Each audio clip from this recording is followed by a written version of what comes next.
But you don't need me to tell you that Barry White is awesome, so I'm going to bring this conversation back to ironic enjoyment. I don't think there's such a thing as ironically enjoying something. If you participate in a piece of art more than once, guess what? You like it. What's up, Snowcaps? I actually don't know if they make those anymore. Welcome to another episode of Guarsenio's High School CD Booklet Review, the YouTube show where I re-listen to all the albums I bought in high school and realized that one of those albums was Barry White's greatest hits. But before we dive into this week's episode, I want to remind everybody that we have a brand new Patreon exclusive show called Your High School CD Booklet Review. Every other week, 2 Minutes co-creator Drew and I are going to be doing deep dives into albums that I didn't have in my high school CD booklet. Either because I wasn't cool enough to know about them yet, or because I downloaded them from Kazaa onto the family computer and gave it a virus. $5 gets you access to all of the episodes, and at the $50 tier, you get to request that we review an album from your specific collection.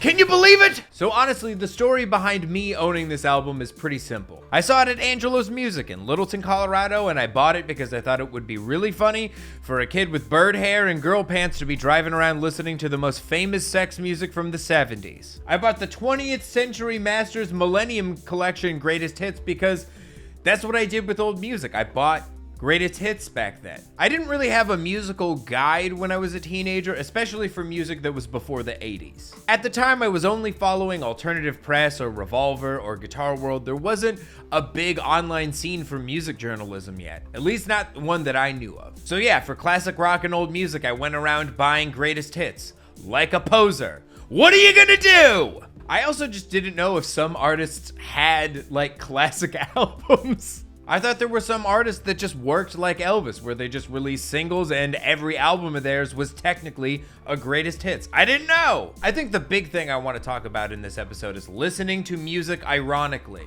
I 100% bought this album as a joke. I thought it would be really funny to pull up to the hardcore show blasting Can't Get Enough of Your Love, Babe. Mr. White, can we borrow you for a minute? Anything for a lady. But the thing is, after a while, like most things enjoyed ironically, you start to enjoy it for real. I eventually realized Barry White fucking rocks, dude. All the 70s stuff on this sounds great. Barry sounds awesome, and the band is kicking ass. It's Ecstasy is my favorite Barry White song, and it also has, I think, my favorite horn arrangement of all time. It's so much fun. I also love that there's a lot of songs like Never Gonna Give You Up that start with a hi-hat tap and swirling strings, and it kind of sounds like a Christopher Nolan Batman score. That song started and I was like, oh shit, the Joker's testing Batman. What's it going to be, Bats? Save the mayor's daughter or lay that fine ass down next to the fire?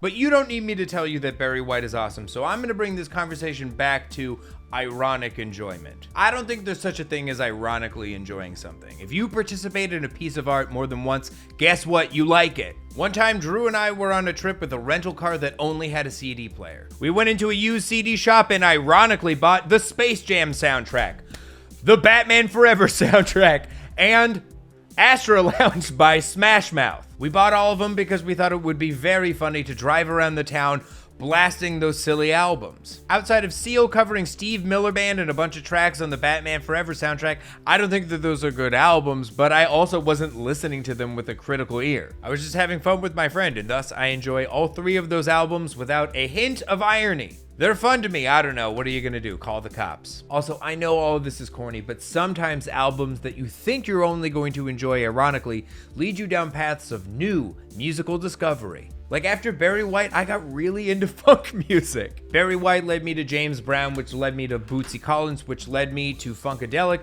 which leads to 15 years of me wanting to cover Hit It and Quit It. I actually finally got my chance. There's a bedroom cover of it. It features Vernon Reid of In Living Color, Zeal and Ardor, Red Fang, The Sword. It's one of my favorites we've ever done. Go check it out. Also, 2 of my favorite albums of like the last 2 years are funk albums. Ghost Funk Orchestra is an ode to escapism, Rules, and Silk Sonic, the Anderson .Paak Bruno Mars supergroup thing, is a masterpiece. And yeah, I don't enjoy any of that without Barry.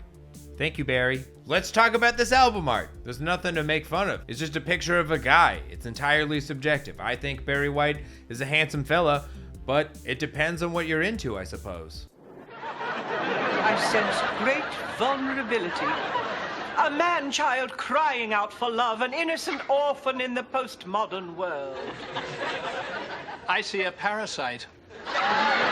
So yeah, in summation, Barry White is good. No one is shocked. But yeah, that's the end of the episode. Let me know what you thought of the album in the comments. Next week, we're doing Cannibal Corpse's Eaten Back to Life, even though Chris Barnes is an asshole. It's 2 minutes to late night.